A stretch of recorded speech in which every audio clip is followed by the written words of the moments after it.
I slammed the door of my office, the vibration rattling the framed blueprints on the wall. Another day, another argument with a client who thought they knew better than a professional architect with 15 years of experience. I sank into my chair, rubbing my temples. A soft knock interrupted my brooding. "Rose? Everything all right in there?" I sighed. "Come in, Leonard." The door creaked open, and Leonard's salt and pepper head poked through. "Brought you some coffee. Figured you might need it after that spirited discussion." I couldn't help but smile. Leonard had been my mentor when I first started at the firm, and now, even as colleagues, he still looked out for me. "Thanks, Leonard. You're a lifesaver." He set the mug on my desk, his kind eyes crinkling at the corners. "Want to talk about it?" I shook my head. "Same old story. Client thinks because they watched a few home renovation shows, they're suddenly experts in structural engineering."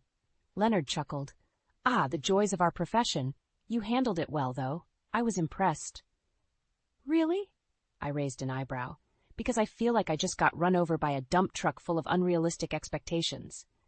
He leaned against my desk, his voice softening. "Rose, you're one of the best architects I've ever worked with. Don't let one difficult client shake your confidence." I felt a warmth spread through my chest at his words. Leonard always knew just what to say. Sometimes I wondered if the moment was broken by my phone buzzing. I glanced at the screen, expecting another work email. Instead, I saw an unfamiliar number. "Everything okay?" Leonard asked, noticing my frown. "Yeah, just a weird text." I showed him the message. "The truth about your parents will shock you. Meet me at Riverside Park, 7 p.m. tonight if you want answers." Leonard's brow furrowed. "That's concerning. Are you going to go?" I bit my lip, conflicted. "I don't know. It's probably just some prank or scam, right?" "Probably," Leonard agreed, but he didn't sound convinced. "Still, maybe you should bring someone with you just in case." I shook my head. "No, I need to handle this myself." The truth was, my relationship with my parents had always been complicated. If there really was some hidden truth, I needed to face it alone.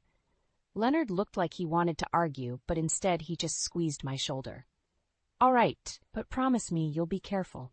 And call me if you need anything, okay?" I nodded, grateful for his concern. As he left my office, I couldn't shake the feeling that my life was about to change dramatically. The rest of the day crawled by in a haze of meetings and phone calls. By the time 7 p.m. rolled around, my stomach was in knots. I found myself standing at the edge of Riverside Park, scanning the faces of passers-by, wondering which one held the key to my past. Rose Thompson? I spun around to see a middle-aged woman with sharp eyes and a folder tucked under her arm. "Yes, that's me," I said cautiously. She thrust the folder at me. "Everything you need to know is in here. I'm sorry, but your parents aren't who you think they are." Before I could respond, she turned and disappeared into the evening crowd, leaving me clutching a folder that suddenly felt as heavy as my racing heart. With trembling hands, I opened it and began to read. The first words made my blood run cold. DNA test results. No genetic match found between Rose Thompson and her presumed parents. The world seemed to tilt on its axis. Who was I? And more importantly, who were the people I had called Mom and Dad for the past 35 years? The revelation about my parents hit me like a tidal wave, leaving me adrift in a sea of confusion and betrayal. For days, I wandered through life in a daze, barely able to focus on work. Leonard kept shooting me concerned glances, but I couldn't bring myself to share the truth. How could I, when I barely understood it myself? It was in this fragile state that my friend Megan dragged me to a charity event for urban development. "You need to get out, Rose," she insisted. "Meet some new people, maybe even a handsome stranger." I rolled my eyes but allowed her to pull me along. As we entered the crowded ballroom, I felt overwhelmed by the sea of unfamiliar faces. That's when I quite literally bumped into him. "Oh, I'm so sorry," I exclaimed, mortified as I watched my champagne splash onto his crisp white shirt. He laughed, a warm, rich sound that made me look up. "No worries. I was looking for an excuse to ditch this monkey suit anyway." His easy smile and twinkling blue eyes caught me off guard. "I'm Jake," he said, extending his hand. "Urban planner and occasional champagne magnate." Despite myself, I felt a smile tugging at my lips. Rose, architect and accidental drink thrower. We fell into easy conversation, discussing our shared passion for sustainable city design, For the first time in days, I felt the weight on my chest lighten. "So, Rose," Jake said, leaning in conspiratorially, "what do you say we ditch this stuffy party and grab a real drink? I know a great little place around the corner." I hesitated, glancing at Megan, who was giving me an emphatic thumbs up from across the room. You know what? Why not? The next few weeks passed in a whirlwind. Jake and I saw each other almost every day, our connection deepening with each shared laugh and passionate debate about urban planning. He was kind, intelligent, and seemed to genuinely care about me. One Sunday afternoon, Jake invited me to a family barbecue. "I want you to meet them," he said, a hint of nervousness in his voice. "They're going to love you." As we pulled up to a charming suburban home, I felt a knot of anxiety in my stomach. My own family was a mess. Parents who weren't really my parents, a sister I barely spoke to. What if Jake's family saw right through me? But the moment we stepped through the door, I was enveloped in warmth. Jake's mother, Linda, pulled me into a tight hug. "Oh, Rose, we've heard so much about you. Welcome, sweetheart." Jake's father, Robert, shook my hand with a twinkle in his eye. "So you're the brilliant architect who's stolen our boy's heart, eh?" And then there was Ella, Jake's younger sister.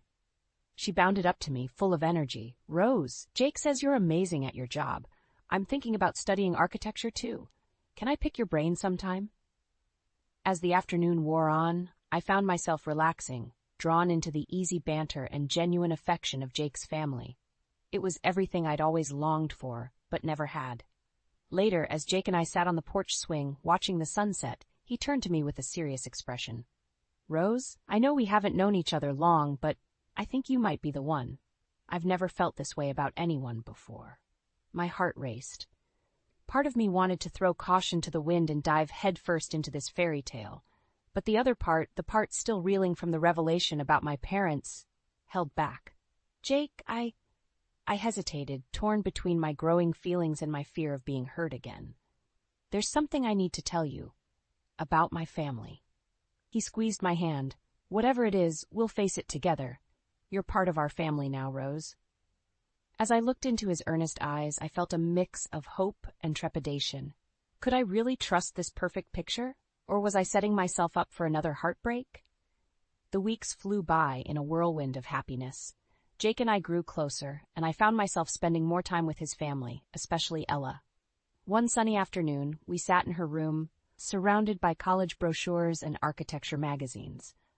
"Rose, I can't thank you enough for helping me with this," Ella said, her eyes shining with excitement. "I never thought I'd actually have a shot at getting into a top architecture program." I smiled, feeling a warmth spread through my chest. "You've got real talent, Ella, and determination. That's half the battle right there." She bit her lip, hesitating. "Can I ask you something personal?" I nodded, curious. "Jake mentioned you don't talk to your family much. I hope you don't mind me asking, but why?" The question caught me off guard.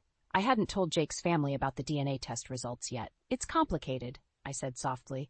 "I recently found out some unsettling information about my parents. I'm still processing it." Ella's eyes widened. "Oh, Rose, I'm so sorry, but you know you have us now, right? You're like the big sister I never had." Her words touched me deeply, and I felt tears prick at my eyes.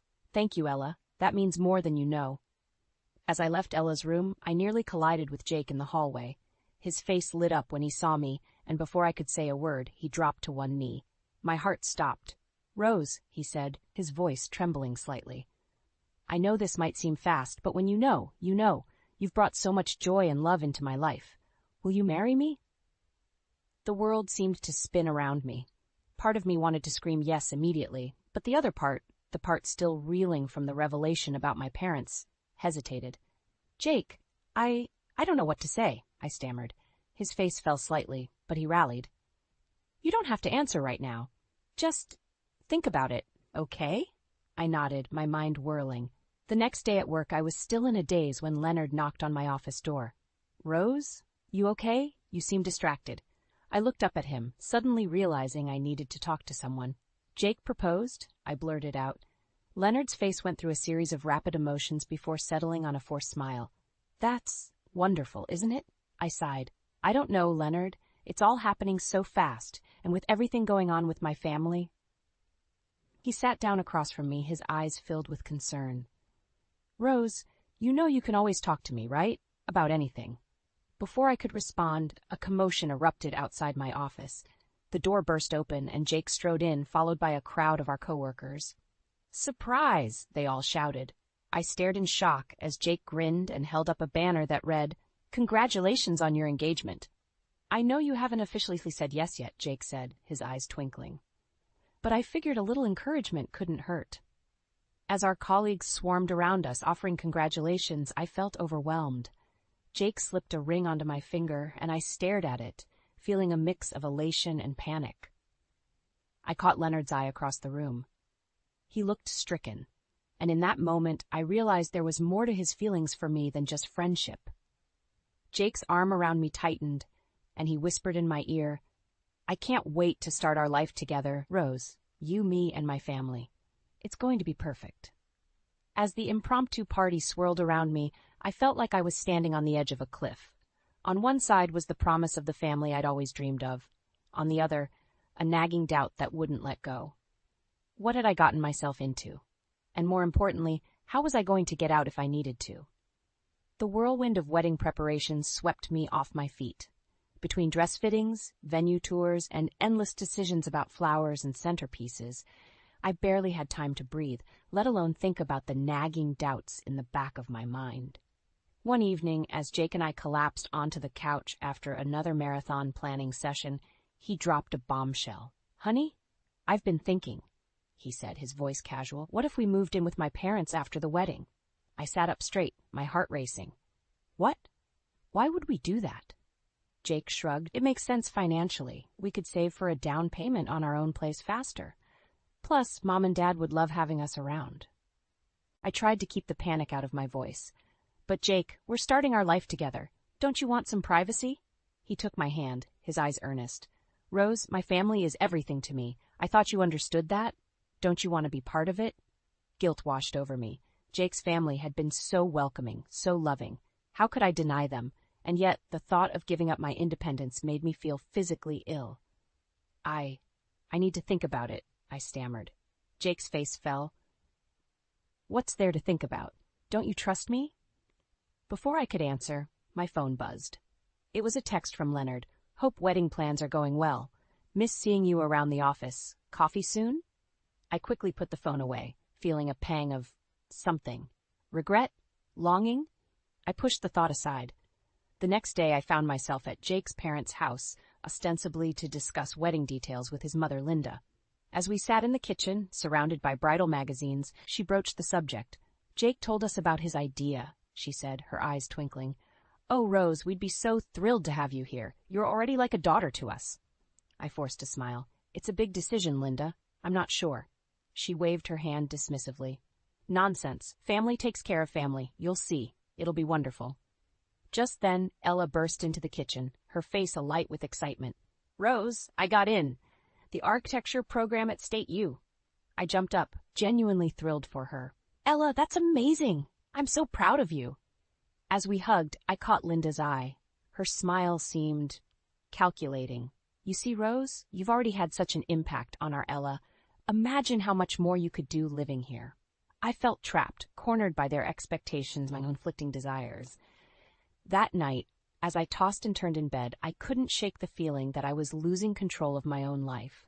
The next morning, I arrived at work early, desperate for some peace. To my surprise, Leonard was already there, concern etched on his face. "Rose," he said softly, "what's going on? You've seemed off lately." Something in his gentle tone broke through my defenses. Before I knew it, I was spilling everything. The DNA test, Jake's proposal, the pressure to move in with his family. Leonard listened without judgment, his eyes never leaving mine. When I finished, he took a deep breath. "Rose, I can't tell you what to do, but I can tell you this. You deserve to be happy. Really, truly happy, not just going along with what others want for you." His words hit me like a thunderbolt. I realized I'd been so caught up in trying to please everyone else, I'd lost sight of what I truly wanted. "I need to talk to Jake," I said, standing up abruptly. "I need to be honest with him and with myself." As I headed for the door, Leonard called out, "Rose, whatever happens, I'm here for you." I nodded, my heart pounding. It was time to take control of my own story. I stood outside Jake's parents' house, my heart pounding. After my conversation with Leonard, I knew I had to confront Jake about my doubts. But as I reached for the doorbell, I heard raised voices from inside. Curiosity got the better of me, and I crept around to the open kitchen window. "Can't believe how perfectly this is working out," Linda's voice drifted out. "Once Rose moves in, we'll have access to her entire salary." I froze, unable to believe what I was hearing. Jake's voice responded, sounding uncertain. "Mom, I'm not sure about this. Rose trusts us. It feels wrong to." "Don't be naive, Jake," Robert cut in. "This is our chance to finally get out of debt. Your little architect girlfriend is our ticket to financial freedom." My world tilted on its axis. The family I thought had welcomed me with open arms had been plotting to use me all along. Ella's voice piped up. "But what about Rose's career? She's so talented, and she's been helping me." Linda scoffed. "Oh, please, once she's part of this family, her career will be the least of our concerns. She'll be too busy taking care of us." I stumbled back from the window, bile rising in my throat. How could I have been so blind? The warmth, the acceptance, it had all been a carefully crafted lie. In a daze, I made my way back to my car. As I drove home, my mind raced. What was I going to do? The wedding was in 2 weeks. Invitations had been sent, deposits paid. And Jake? Had he been in on this from the beginning? Back in my apartment, I paced restlessly. I couldn't marry Jake, not now. But how could I call off the wedding without revealing what I'd overheard? Would anyone even believe me? My phone buzzed incessantly, texts from Jake, Linda, Ella. I ignored them all. Instead, I found myself dialing a different number. "Leonard, I need your help." His voice was steady, calming. "I'm here, Rose. What do you need?" "Can you meet me at the courthouse tomorrow? There's something I need to do." The next morning, Leonard and I stood in line at the marriage license office. My hand shook as I filled out the cancellation form. "Are you sure about this, Rose?" Leonard asked gently. I nodded, fighting back tears. "I have to." "You didn't hear them, Leonard. They were planning to use me, to take my money. It was all a lie." As we left the courthouse, I felt a weight lift from my shoulders, but it was quickly replaced by a new anxiety. What would happen when Jake and his family found out? My phone rang. Jake's name flashed on the screen. I took a deep breath and answered. "Rose, where have you been? We've all been worried sick." I steeled myself. "Jake, we need to talk. Can you meet me at the park?" An hour later, I sat on a bench watching Jake approach. His face lit up when he saw me, and for a moment I almost wavered. But then I remembered the cold calculation in Linda's voice, the way they had discussed using me like I was nothing more than a means to an end. "Jake," I began, my voice surprisingly steady, "there's something I need to tell you." As I spoke, I saw the color drain from his face. By the time I finished, he looked like a stranger. "Rose, I don't know what to say. I swear I didn't know about this." I stood up, my decision solidified. "It doesn't matter, Jake. I can't be part of a family built on lies and manipulation. The wedding is off." As I walked away, leaving Jake stunned on the bench, I felt a mix of grief and relief. The fairy tale was over, but maybe now I could start writing my own story, one where I was the author of my own happiness. I stood in the driveway of Jake's family home, my suitcases at my feet. Despite everything I'd overheard, despite canceling the marriage license in secret, I found myself moving in with them. Jake had been so apologetic, swearing he knew nothing about his family's plans.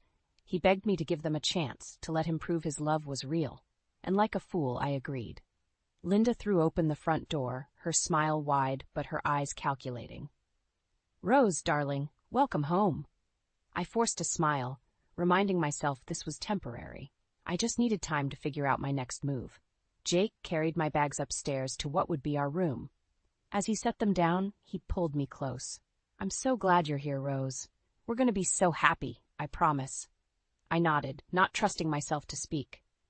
The first few days were a whirlwind of false cheer and thinly veiled expectations. Linda constantly hovered, asking about my work schedule, my salary, my benefits package. Robert made offhand comments about the family's financial struggles, hinting at how much my contribution would help. On the fourth night, as we sat down to dinner, Linda cleared her throat. "Rose, dear, we've been thinking. Since you're part of the family now, it only makes sense for you to contribute to the household expenses." I nearly choked on my water. "Excuse me?" Jake squeezed my hand under the table. Mom, we talked about this. Rose just moved in. We can't. Linda waved him off. Nonsense. Rose understands, don't you, dear? Family helps family. I felt trapped, cornered. I suppose I could contribute something. Robert leaned forward, his eyes gleaming. Excellent. We were thinking your entire salary would be a good start. The room spun. My entire salary? But what about my own expenses? My savings? Linda laughed, a brittle sound. Oh, Rose, you don't need to worry about that anymore. We'll take care of everything. I looked at Jake, silently pleading for him to say something. Anything. But he just stared at his plate, avoiding my gaze.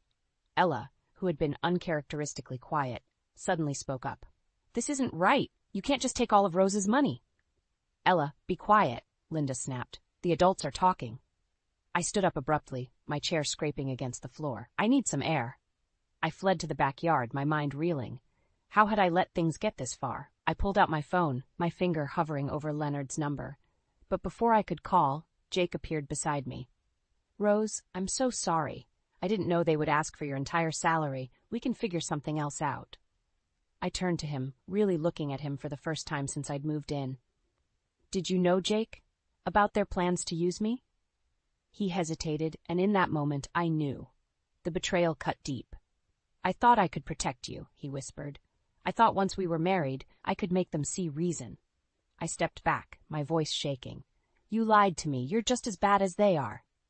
Jake reached for me, but I pushed past him, running back into the house. I needed to get out to escape this nightmare I'd willingly walked into. But as I reached the front door, Linda blocked my path. Where do you think you're going? I'm leaving, I said, trying to sound braver than I felt. Linda's eyes narrowed. I don't think so, dear. You see, we've already made some financial arrangements based on your contribution. You can't just walk away now. Robert appeared behind her, his face grim. You're part of this family now, Rose, for better or worse. As they closed in around me, I realized with horror that I was trapped. Not just financially, but physically. The fairy tale had become a nightmare, and I was the prisoner in the tower. In that moment, I knew I had to find a way out, no matter the cost. But how? My heart raced as I paced the confines of my room. No, my prison. It had been 3 days since Linda and Robert's ultimatum, and I felt the walls closing in. Jake had been suspiciously absent, claiming work emergencies. I knew I had to act, and fast. A soft knock on the door startled me. Rose? It's Ella. Can I come in? I hesitated, then opened the door. Ella's eyes were red-rimmed, her face pale. I'm so sorry, she whispered. I never meant for this to happen. In that moment, I saw my way out. Ella, I need your help. Can you trust me? She nodded, determination replacing the fear in her eyes. Over the next hour, we hatched a plan. Ella would create a distraction, allowing me to access the family's financial records. If I could find proof of their schemes, I could expose them. That night, as the family gathered for dinner, Ella knocked over a vase, shattering it across the floor. As Linda and Robert rushed to clean up, I slipped into Robert's study. My hands shook as I rifled through drawers and files. Finally, I found what I was looking for: bank statements, loan documents, all pointing to a web of financial deceit. They weren't just planning to use my money, they were drowning in debt and saw me as their lifeline. I quickly snapped photos with my phone, my heart pounding so loud I was sure they could hear it downstairs. Just as I finished, the door creaked open.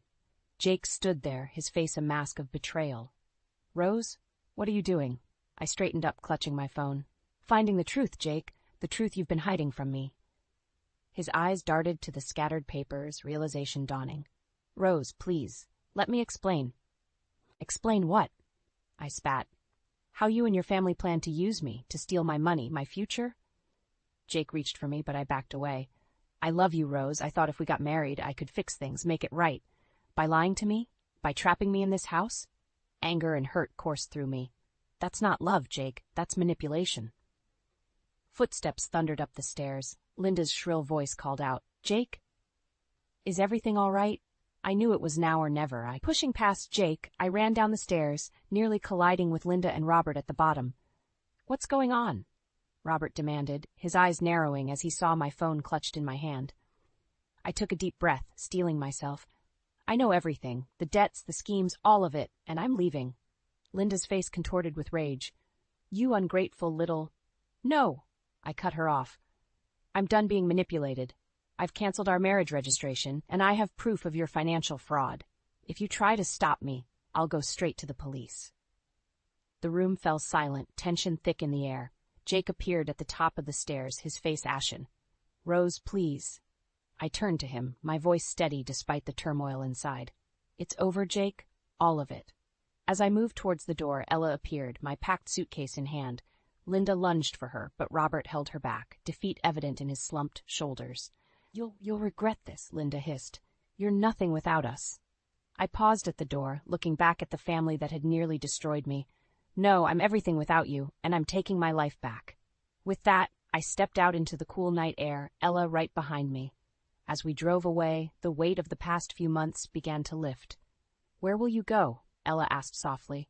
I thought of Leonard, of the office, of the life I'd nearly lost. Home, I said. I'm going home. As the house disappeared in the rearview mirror, I felt a mix of relief and trepidation. I had escaped, but at what cost? And what challenges lay ahead as I reclaimed my life and my identity? The office felt both familiar and strange as I walked through the doors for the first time in weeks. Whispers followed me down the hallway, but I held my head high. I'd faced worse than office gossip. Leonard was the first to approach me, concern etched on his face. Rose, are you all right? We've all been so worried. I managed a small smile. I'm getting there. It's been a rough few weeks. He nodded, understanding in his eyes. If you need anything, I'm here. As the days passed, I threw myself into my work, finding solace in the clean lines and precise calculations of architecture. Slowly, the whispers died down, replaced by a newfound respect from my colleagues. They'd seen me weather a storm and come out stronger. One evening, as I was packing up to leave, Leonard appeared at my door. Rose, I'm glad you're back, and I'm proud of you for standing up for yourself. Something in his voice made me look up. The care and admiration in his eyes took my breath away. How had I never noticed it before? Thank you, Leonard, I said softly, for everything. Months passed, and life settled into a new rhythm. I focused on rebuilding my career and my sense of self. Ella called occasionally, updating me on her progress in architecture school and assuring me that Jake's family was facing the consequences of their actions. Through it all, Leonard was a steady presence, offering support without pressure. Our friendship deepened, conversations flowing easily over shared lunches and late-night work sessions. It was on one such evening, as we pored over blueprints for a new project, that Leonard suddenly set down his pencil. Rose, there's something I need to tell you. My heart skipped a beat. What is it? He took a deep breath. I've had feelings for you for a long time. I never said anything because, well, timing never seemed right. But after everything that's happened, I realized life's too short to stay silent. I stared at him, a whirlwind of emotions coursing through me. Fear, excitement, hope. Leonard, he held up a hand. You don't have to say anything now. I know you've been through a lot. I just wanted you to know. In that moment, looking into his kind eyes, I saw a future I'd never dared to imagine before. A partnership based on mutual respect and genuine care. Actually, I said, my voice stronger than I expected, I do have something to say. Yes. His eyebrows shot up. Yes? I laughed, feeling lighter than I had in months. Yes, I have feelings for you too. And yes, I'd like to see where this goes. The smile that spread across his face was like the sun breaking through clouds. We took things slow, both of us aware of the weight of our shared history and my recent experiences. But with each passing day, I felt more certain that this was right. 6 months later, on a crisp autumn evening, Leonard and I stood on the rooftop garden of our latest project. The city lights twinkled below us, a testament to the beauty we'd created together. Leonard turned to me, his eyes shining. Rose, these past months have been the happiest of my life. You're not just my partner in work, but in every aspect of life. I can't imagine a future without you by my side. My breath caught as he dropped to one knee, pulling out a small velvet box. Rose Thompson, will you marry me? Tears blurred my vision as I looked at the man before me. A man who had stood by me through my darkest times, who valued me for who I was, not what I could give him. Yes, I whispered, then louder. Yes. As Leonard slipped the ring on my finger and pulled me into an embrace, I felt a sense of peace wash over me. The journey had been long and painful, but it had led me here, to a love built on trust, respect, and genuine partnership. I had lost a false fairy tale, but gained something far more precious, a real, enduring love story of my own.